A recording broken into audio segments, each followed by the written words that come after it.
नमस्कार दोस्तों, स्वागत है आपका अपने YouTube चैनल यूनिक स्टार पर।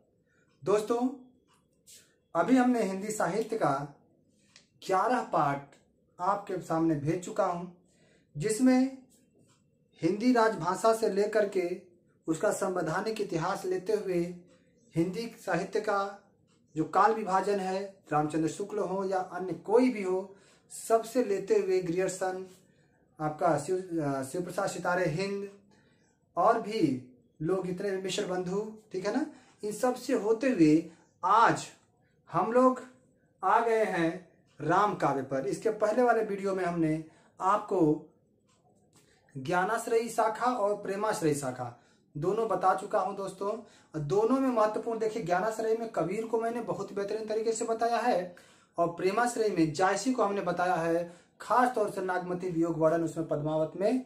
अब आगे हम लोग दोस्तों आ गए हैं राम काव्य पर, और राम काव्य में आप देख रहे होंगे, स्पष्ट शब्दों में दिख रहा होगा कि राम के प्रति जो दास्य भाव होता था ना, जितने भी कवि हुए हैं वो राम भक्त हुए हैं। उसमें से राम के प्रति जो दास्य भाव था उसी को भक्ति भाव कहा जाता है यहाँ पे। और इसमें विशेषताएं क्या थी दोस्तों? विशेषताएं आप समझिएगा कि देखिए, निर्गुण वाले में तो कोई नहीं था, अनंत जो था अदृश्य पर ब्रह्म की बात होती थी, लेकिन यहाँ पर अब बात होगी सगुण रूप, साकार रूप। ध्यान रखिएगा, सगुण साकार के रूप में राम का उपासना, राम की उपासना, यही राम काव्य के प्रमुख आधार हैं श्री राम, जिनको आधार मानकर पूरे के पूरे राम काव्य को रचा गया है। यहाँ पर गृहस्थिक श्रृंगार रस है दोस्तों, ठीक है ना, समन्वय की भावना है दोस्तों। देखिए, राम काव्य और कृष्ण काव्य दोनों की रचना होती है, अवधि में राम काव्य, ब्रज में कृष्ण काव्य। तो यहाँ पर दोनों का समन्वय देखने को मिलेगा दोस्तों आपको इस सगुण वाले में, क्योंकि सगुण वाले में आप जाएंगे तो दो शाखाएं मिलेगी। ध्यान रखिएगा, अगर आप सिर्फ भक्ति काल की बात करते हैं तो मैंने बताया था कि इसमें एक निर्गुण है दोस्तों, निर्गुण है जिसकी हम लोग बात कर चुके हैं, और एक सगुण है जिसकी बात आज हम लोग कर रहे हैं। तो सगुण में याद रखिएगा कि इसमें दो काव्य हैं, एक राम है तो एक क्या है, कृष्ण है। राम में आपको मेनली तुलसीदास को पढ़ना पड़ेगा, तुलसीदास को पढ़ना पड़ेगा, तुलसीदास, और इसमें पढ़ना पड़ेगा सूरदास को। तो दोस्तों स्पेशली ये दोनों अपने अपने क्षेत्र के महारथी रहे हैं, और इसमें देखिए इनका प्रधान रस शांत रस रहा है दोस्तों, और दोहा चौपाई शैली में इसका वर्णन होता है। दोहा और चौपाई, एक चीज समझिएगा, दोहा जो होता है ना, ये दोहा जो है, दोहा, इसमें जो 4 चरण होते हैं दोस्तों, चारों में अगर देखा जाए इस तरीके से, तो दोहा में 11, पहला और तीसरा 11 और दूसरा और चौथा 13 होता है।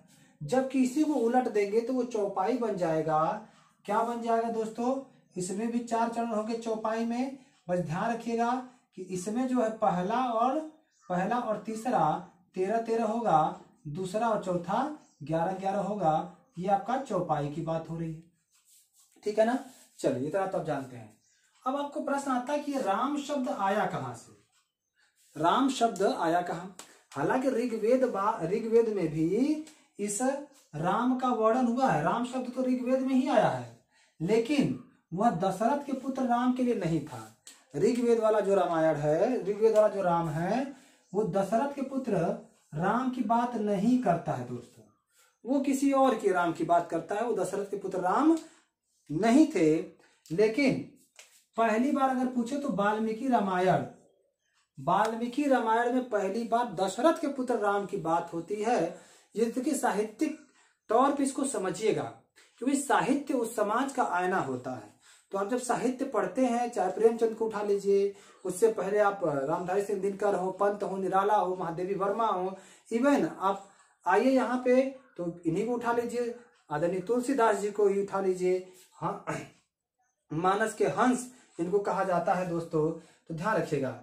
अब देखिए भाई, अब आता है कि राम काव्य, समझिए कि जो राम काव्य है ना, जैसे रामायण की बात करें तो रामायण हमारे यहाँ लगभग 300 प्रकार के रामायण है।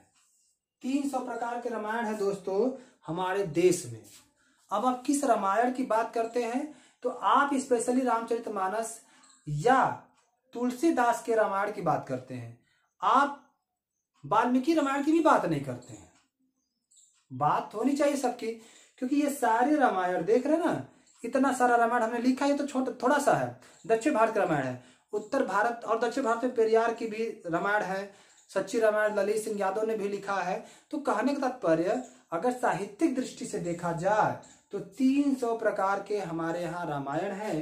कंब रामायण कंब ने लिखा है तमिल भाषा में, कृतिवास रामायण कृतिवास ने लिखा है बांग्ला भाषा में, रंग रामायण रंग ने लिखा है तेलुगु भाषा में, भास्कर रामायण भास्कर ने लिखा है तेलुगु भाषा में, राम रासो यह भी राम काव्य पे आधारित है, राम रासो माधवदास चारण ने लिखा है। परुषेय रामायण ध्यान रखिएगा ये दोस्तों, आपका परुषेय रामायण नरहरिदास बारठ ने लिखा है। भरत मिलाप और अंगद पैज ईश्वर दास बारठ ने लिखा है। भरत मिलाप और अंगद पैज ईश्वर दास बारठ ने लिखा है। तो आपको कंब कृतिवास रंग नहीं याद करने हैं, आपको भास्कर भी नहीं याद करना है, आपको रासो राम रासो माधो, देखो रासो माधो रासो माधो राधो रासो माधो है ना, रासो माधो रासो माधो रासो माधो रासो माधो याद रखिएगा, ठीक है। माधो दास। परुषेय रामायण नरहरिदास बारठ ठीक है ना। परुषेय रामायण नरहरिदास बारठ, ठीक है। तो भाई 12 देखिए बारठ तो नरहरिदास में परुषेय था। अंगद पैज और भरत मिलाप, अंगद पैज, अंगद का जो पैर जम गया था दोस्तों, आपको पता है हिला नहीं पाए थे बड़े बड़े लोग, तो वो ध्यान रखिए ईश्वर के पैर को हिला नहीं सकते, ईश्वर दास बारठ के पैर को हिला नहीं सकते। अंगद पैज और भरत मिलाप। चलिए दोस्तों अब चलते हैं मानस के हंस तुलसीदास पर, ठीक है दोस्तों। तुलसीदास जो कि मानस के हंस कहे जाते हैं दोस्तों, अमृतलाल नागर ने इनको कहा है मानस के हंस। तो ये तुलसीदास की जब हम लोग बात करते हैं इस तुलसीदास की, जिसे हमने क्या कहा अभी, मानस का हंस दोस्तों। मानस का हंस एक रचना है तुलसीदास के जीवन पर आधारित, इसे लिखा है अमृत लाल नागर ने। इन्होंने इनको मानस का हंस कहा है, इस बात को भी ध्यान रखिएगा। अब देखिए इनका जन्म होता है 1532 में दोस्तों। अशुभ नक्षत्र था, उस नक्षत्र का नाम था अभुक्त मूल नक्षत्र। और अब जानते हैं कि नक्षत्रों की संख्या कितनी होती है, 27 होती है। नक्षत्रों की संख्या कितनी होती है, 27 होती है दोस्तों। 27 नक्षत्र होते हैं। अगर आपसे बात करें मृत्यु तो 1643 ईस्वी में वाराणसी में हुआ था, और संवत 1880 में दोस्तों, ठीक है ना। 1623 में मरे थे ये, 1623, ठीक है ना। 1623 में संवत 1880, सॉरी संवत जो है इनका, संवत में थोड़ा कंफ्यूजन है दोस्तों, एक बार देख लेते हैं फिर से, ठीक है। तो संवत है दोस्तों 1680, 1800 नहीं, ये संवत है 1680, ठीक है। नक्षत्र अशुभ था, इसकी वजह से अशुभ नक्षत्र होने की वजह से माता की मृत्यु होती है और पिता वन चले जाते हैं। अशुभ नक्षत्र होने की वजह से माता की मृत्यु, ऐसा माना जाता है कि इसी वजह से माता की मृत्यु हो गई और पिताजी वन चले गए। तो भाई जाहिर सी बात है पालन पोषण कोई और करेगा, तो मुनिया दासी ने इनका पालन पोषण किया। मुनिया दासी ने इनका क्या किया, पालन पोषण किया दोस्तों। इनके माता का नाम हुलसीबाई और पिता का नाम आत्माराम दुबे था, यानी कि तुलसी दुबे कह सकते हैं इनके पिताजी के टाइटल को अगर जोड़ा जाए उसमें, तो तुलसी दुबे या तुलसीदास दुबे जो आपको दिख रहे हैं, तुलसीदास जो राम के परम भक्त हैं, उनके पिता हैं आत्माराम दुबे। तो याद करने के लिए बता रहा हूँ, ध्यान रखना, तुलसी दुबे जब याद करेंगे ना तो आपको आत्माराम दुबे भी याद रहेंगे। तो तुलसी दुबे आत्माराम दुबे, तुलसी दुबे आत्माराम दुबे, ठीक है ना। चलिए आगे बढ़ते हैं दोस्तों। इनका गांव था राजापुर, जो बांदा यूपी में पड़ता है दोस्तों। गुरु नरहरिदास बारठ थे जिन्होंने परुषेय रामायण लिखा है, यानी पहले ही इनसे पहले रामायण लिख चुके हैं, परुषेय रामायण। इनके बचपन का नाम राम बोला था, क्योंकि कहा जाता है, एक बात कही जाती है कि जब ये पैदा हुए थे तो इनके मुंह में दांत थे। अब देखिए दोस्तों, हो सकता है कि थोड़े थोड़े दांत जम रहे थे, हो सकता है कि 2-4 दांत रहे हो सकता है कि 10-20 दांत रहे हो, लेकिन 32 दांत कहे जाते हैं कि 32 दांत इनके थे जब ये पैदा हुए। कोई छोटा बच्चा दोस्तों 32 दांत लेकर अगर पैदा होगा तो सोचो देखने में कैसा लगेगा। और यही कारण है कि इनके माता पिता छोड़ के इनको, हो सकता है इट में भी चले गए, ठीक है ना। अब आइए, इनके बचपन का नाम हो गया राम बोला, क्योंकि पैदा होते ही उन्होंने राम बोला था। और तुलसी नाम इनके गुरु जी ने दिया था, कौन? नरहरिदास बारठ ने इनको तुलसीदास नाम दिया था। दार्शनिक मत इनका है वैशिष्ट द्वैतवाद, वैशिष्ट द्वैतवाद इनका दार्शनिक मत है दोस्तों। पत्नी बहुत ही खूबसूरत थी, रत्नावली। कहा जाता है कि जब इनकी शादी हो जाती है ना, तो ये पत्नी के प्रेम में इतना आसक्त हो जाते हैं कि एक बार क्या होता है कि पत्नी मायके चली जाती है, और जब मायके चली जाती है तो ये भी उसके बिना रह नहीं पाते, और बाढ़ आई हुई रात में ये निकल जाते हैं मिलने। पता चलता है कि नदी में बाढ़ आया हुआ है, लेकिन देखिए माइंड कितना मतलब कितना सेंट्रल्ड है, कितना केंद्रित है कि हमें बाढ़ नहीं दिख रहा, नदी का पानी नहीं दिख रहा है, हम सीधे अपनी पत्नी से मिलने जा रहे हैं। और आप देखेंगे कि वो लाश को पकड़ करके नदी को पार करते हैं दोस्तों, और कहा जाता है कि सांप को पकड़ करके उनके घर में चढ़ जाते हैं। मतलब ये होता है डेडिकेशन किसी को लेकर के, है ना। अगर आप पढ़ाई को लेकर इतना डेडिकेट हो जाए ना तो मजा आ जाए दोस्तों, मजा आ जाए सच में। आइए, तो रत्नावली बहुत ही खूबसूरत थी। तो एक बार क्या हुआ कि ऐसे ही पीछे पीछे घूम रहे थे, तो रत्नावली को आ गया गुस्सा, और उसने खरी खोटी सुनाई चौचक इनको। और जब सुनाई तो उन्होंने कहा कि अस्थि चर्मम देह मम तासु ऐसी प्रीत। और आगे कहती है दोस्तों, ध्यान रखिएगा इसको, और इनको कहती है कि लाज न आवत आपको दौरे धरो आओ, धिक धिक ऐसे प्रेम को कहाँ कहूं मैं नाथ। तो कह रही है कि तैसी जब होती राम में होती न तो भव भीत। मतलब अगर ऐसी ही राम में अगर आपकी आस्था होती तो आप अब तक क्या के क्या हो गए होते।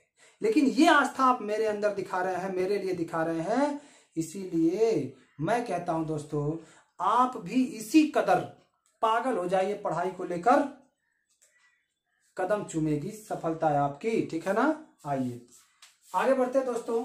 अब इनकी प्रमुख रचनाएं, तो रामचंद्र शुक्ल, आप यूं कहिए हिंदी साहित्य के प्रणेता रामचंद्र शुक्ल ने इनकी 12 रचनाएं मानी है, जिसमें मेनली रामचरितमानस, इसको अलग से पढ़ाऊंगा दोस्तों, रामचरितमानस को अलग से बताऊंगा, ध्यान रखना। रामलला नाछू, यह लोकगीत है दोस्तों, भगवान राम नाखून काटने का वर्णन है, भगवान राम के नाखून काटने का वर्णन है। ये अवधी भाषा में है, रामचरितमानस, रामलला नाछू, रामाज्ञा प्रश्नावली। ये मात्र 1 पेज का ज्योतिष ग्रंथ है जो मित्र गंगा दास के कहने पर इन्होंने लिखा था।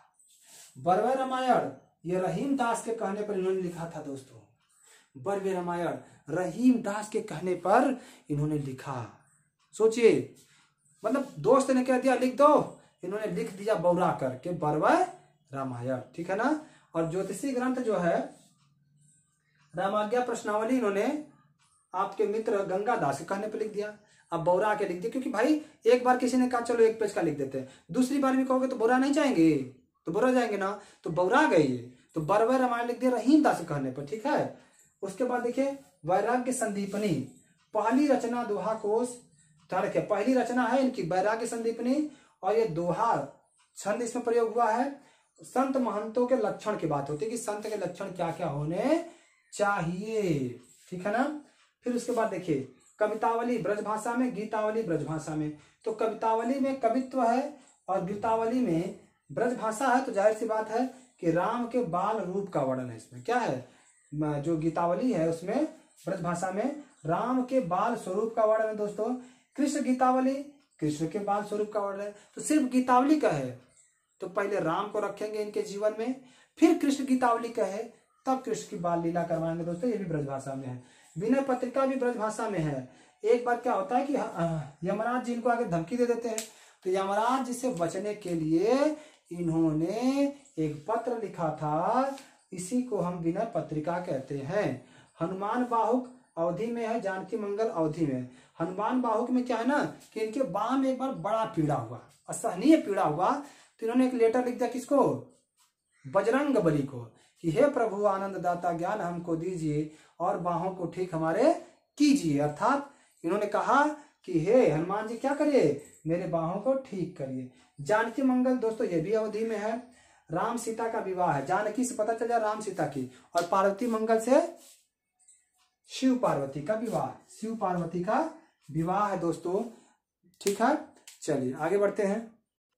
आगे दोस्तों रामचरितमानस के बारे में मैं विस्तृत व्याख्या करूंगा, लेकिन उसके लिए हमें समय चाहिए, क्योंकि वह पूरे का पूरा एक वीडियो लेगा दोस्तों। क्योंकि रामचरितमानस से अक्सर प्रश्न बोलते हैं, प्रश्न पूछते हैं, और इन्हीं सबसे 5 के पंच सीरीज में भी प्रश्न आएंगे दोस्तों।